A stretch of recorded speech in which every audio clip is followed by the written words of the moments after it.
You won't need this, my sister Brittany smiled triumphantly, turning her phone screen toward me to show my wedding fund account balance, $0. I have a real relationship, and Connor deserves a proper wedding. You should be practical about your future, Megan. Our parents nodded in agreement from across the kitchen table, Mom adding, she's right, sweetheart. You're 32 and haven't brought anyone home in years. But why was my phone suddenly buzzing with a text that read, ready for dinner with my parents? The jet's waiting. Love you. Brittany's eyes locked onto my screen before I could flip it over. Who is Marcus Webb? The kitchen went silent. My father's coffee cup froze halfway to his lips. My mother's face drained of color. And Brittany, my perfect, golden child sister who had just stolen $47,000 from my future, looked like someone had slapped her across the face. Because everyone in America knew who Marcus Webb was. Forbes had called him the most eligible bachelor in tech. Time had featured him on their cover twice. His company, Nexus Technologies, had revolutionized artificial intelligence and made him worth approximately $34 billion. He'd been on Brittany's vision board for 3 years, literally. She had a printout of his face pinned above her desk with the words future husband written in pink marker. And he was asking me about dinner with his parents. Megan. Brittany's voice had gone dangerously quiet. Why is Marcus Webb texting you? I picked up my phone, read the message again, and allowed myself exactly 5 seconds to enjoy the moment. Because he's my fiancé. We're getting married in June. I met Marcus at a laundromat in Brooklyn. Not at a tech conference. Not at a charity gala. Not through some exclusive dating app for millionaires. At a laundromat, at 11 p.m. on a Tuesday, because his washing machine had broken and he wandered out of his brownstone looking for somewhere to clean his clothes. I didn't recognize him. In my defense, he was wearing sweatpants, a faded MIT hoodie, and glasses instead of contacts. He looked like any other exhausted 30-something trying to adult, not like a man whose net worth exceeded the GDP of some small countries. Is this machine broken? He'd asked, gesturing at the one I'd just abandoned. Yep. Makes a sound like a dying whale around minute 15. Try the one in the corner. He'd laughed, a real laugh, surprised and genuine, and something in my chest had flickered. We talked for 2 hours while our clothes tumbled dry. About everything and nothing. About his frustration with a project at work. He said he worked in tech, which I assumed meant he was a developer or something. About my job as a veterinary technician and the 3-legged cat I just helped rescue. About our favorite books, our worst dates, our dreams for the future. He asked for my number before we left. I gave it to him, not expecting anything. He called the next day. And the day after that. And every day for the next 3 months. I didn't find out who he really was until our 4th date, when a photographer jumped out from behind a parked car and started snapping pictures. Marcus had grabbed my hand, pulled me into a nearby restaurant, and confessed everything in a rushed whisper while the maitre d' escorted us to a private room. I should have told you sooner. I'm sorry. You looked at me like I was normal. Like I was just some guy. I haven't had that in years. I didn't want to lose it. I'd stared at him, processing. The man I'd been falling for, the one who made terrible puns and always ordered too much food and remembered every detail of every story I told him, was a billionaire. A famous billionaire. A billionaire my sister had been obsessing over since his first magazine cover. Does this change things? He'd asked, his voice small in a way that didn't match his net worth. I'd thought about it. Really thought about it. Do you still want to hear about my day? Even when it's just me expressing anal glands and cleaning up after incontinent dogs? He'd smiled, relief flooding his features. Especially then. Then no. It doesn't change things. That was 2 years ago. We'd kept our relationship private, partly because Marcus valued his personal life fiercely and partly because I wasn't ready for the scrutiny. My family didn't know. My friends didn't know. As far as anyone was concerned, I was still single, still struggling, still the family disappointment who couldn't get her life together. Marcus proposed 6 months ago, on the roof of the Brooklyn brownstone he'd bought specifically because it was 3 blocks from the laundromat where we met. He'd strung up lights, ordered Thai food from our favorite place, and gotten down on one knee with a ring that probably cost more than my parents' house. I said yes before he finished asking. We'd planned to tell everyone soon. We'd planned a lot of things. But then Brittany announced her engagement to Connor, and suddenly everything in my family revolved around her, again, and I kept finding reasons to wait. Until today, when I discovered she'd emptied my wedding fund. The kitchen had descended into chaos. Brittany was scrolling frantically through her phone, pulling up photos of Marcus Webb and comparing them to the contact picture on my screen. This has to be fake. You photoshopped this. You're playing some sick joke. Why would I photoshop a text message, Brittany? Because you're jealous? You've always been jealous of me. Of my success, my relationship, my life. And now you remaking up some fantasy about dating Marcus Webb because you can't handle that I'm getting married first. My mother was clutching her chest like she might faint. My father had set down his coffee and was staring at me with an expression I'd never seen before, something between disbelief and dawning horror. Megan, he said slowly, if this is true, why didn't you tell us? When exactly was I supposed to tell you? Between Brittany's engagement announcement and her bridal shower planning? During one of our family dinners where you spend 3 hours discussing her wedding colors? Maybe during the conversation where you all decided to give her my wedding fund without even asking me. We didn't think you'd need it, Mom said weakly. You never bring anyone around. You assumed I was going to die alone, so you gave my money to the daughter who actually mattered.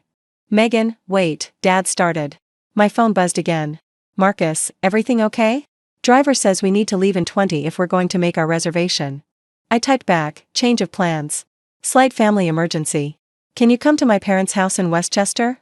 I think it's time they met you. His response was immediate, on my way. Love you. I looked up at my family. He'll be here in about 40 minutes. Try to compose yourselves. The next 40 minutes were the longest of my life. Brittany oscillated between denial, accusation, and desperate strategizing. Okay, let's say this is real. Which it isn't. But if it is, you have to let me meet him properly. I can't have him seeing me like this. I need to change. Mom, do I have anything here that's, Brittany, he's coming to meet me. Your outfit isn't really the priority. You don't understand. She grabbed my arm, her manicured nails digging into my skin. I've been trying to get into his circle for years.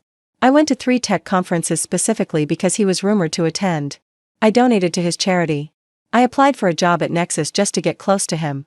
And you're telling me you've been dating him this whole time and never said anything? Why would I tell you? So you could try to steal him like you stole everything else? I never stole anything from you. My prom dress.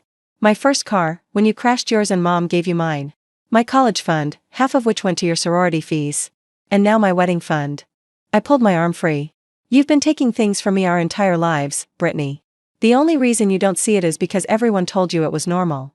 My parents exchanged uncomfortable glances.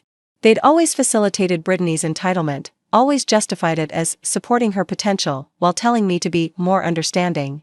Now, for the first time, they seemed to realize what they'd created. Sweetheart, Mom said carefully, maybe we haven't always been fair. Maybe, but this isn't about fairness. This is about family. If you're really engaged to Marcus Webb, then we should be celebrating together. We should be united. United. Right. I laughed bitterly.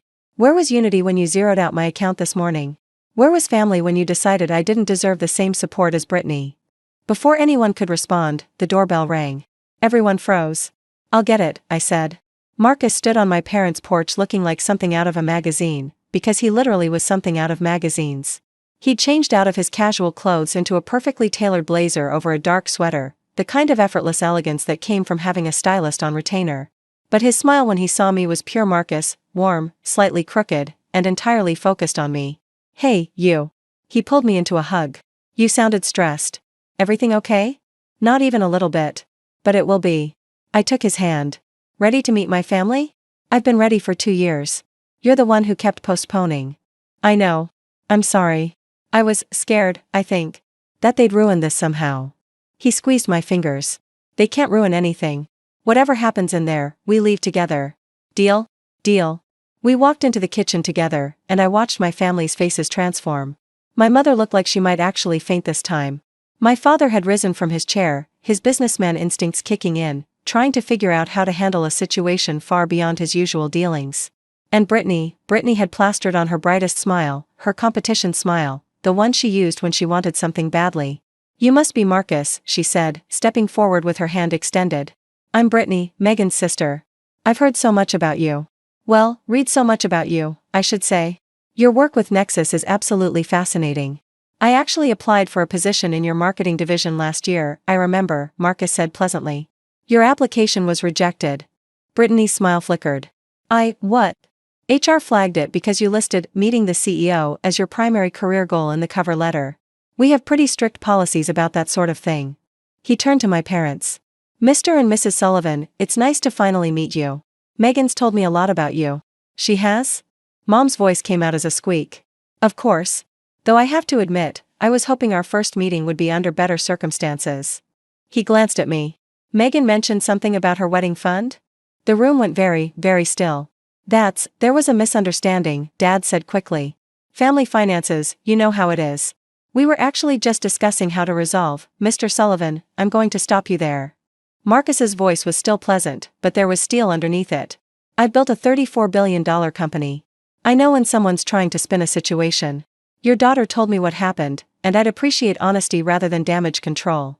Dad's mouth opened and closed. He wasn't used to being called out, especially not in his own house. We made a mistake, Mom said finally. We gave Brittany money that belonged to Megan. We shouldn't have done it. Why did you? The question hung in the air. It was the question I'd been asking my whole life, the one no one had ever answered honestly. Brittany broke the silence. Because Megan never seemed to want anything.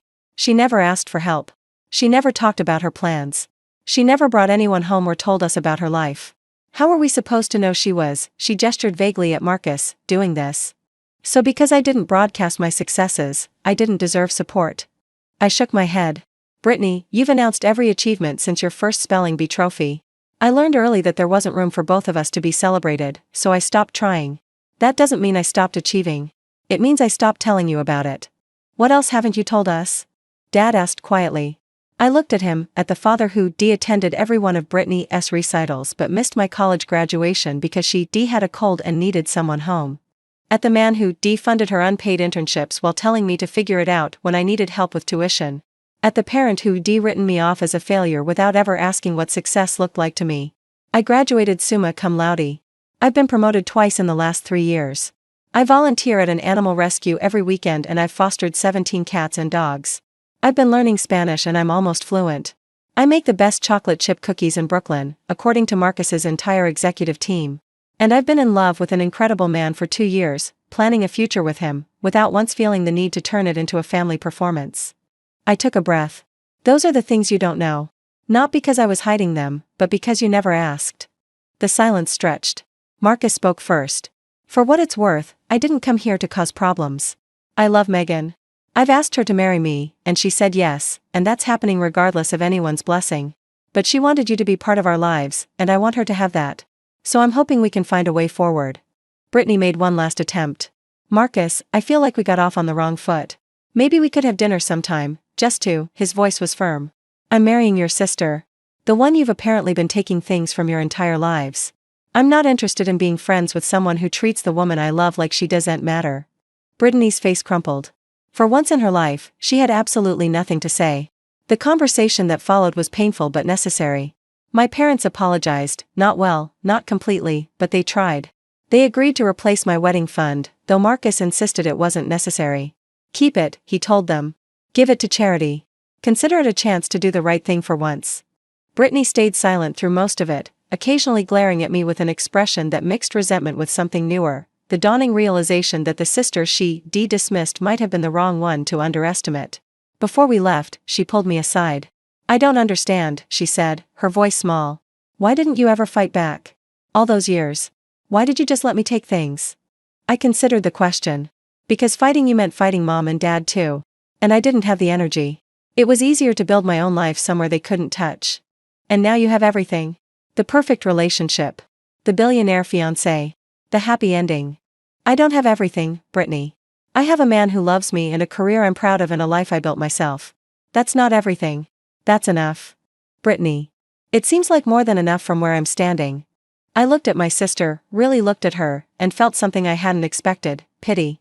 You know what the difference between us is? You spent your whole life trying to win. I spent mine trying to find joy. You ended up with a vision board full of strangers you wanted to become. I ended up with a guy I met at a laundromat who makes me laugh every day. I touched her arm, almost gently. Maybe stop competing long enough to figure out what actually makes you happy. The wedding fund, Connor, the career, are any of those things actually what you want? Or are they just what winning looks like? She didn't answer. I didn't expect her to. Marcus and I made it to dinner with his parents, though we were late enough that his mother had started stress ordering appetizers. They heard an abbreviated version of the evening's events and welcomed me with the warmth I always hoped to get from my own family. You did well, Marcus said later, as the jet carried us back to Manhattan. Standing up for yourself like that. I had backup. I leaned into him. Pretty intimidating backup. I didn't do anything. That was all you. You showed up. That was everything. He kissed the top of my head. I'll always show up. That's the deal. Through the window, the city lights glittered below us. Somewhere down there was my parents' house, my sister's resentment, my complicated history with a family that had never quite seen me. And somewhere down there was the laundromat where a broken washing machine had changed my life. Marcus? Yeah? Thank you for not caring who I was. He pulled me closer. Thank you for not caring who I was. We landed at the private airfield as the sun set over Manhattan. His driver was waiting. Tomorrow there would be wedding planning and family dynamics and 1,000 complicated decisions. But tonight, there was just us, two people who'd found each other in the most ordinary way, building an extraordinary life together, one laundry cycle at a time. They say money can't buy happiness, but I've learned something more nuanced. Money can't buy love, but it can certainly reveal who really loved you all along. My family saw a billionaire and suddenly wanted to be part of my life. Marcus saw me folding towels at 11 p.m. and wanted to know my story. The difference tells you everything you need to know about what matters, and who doesn't.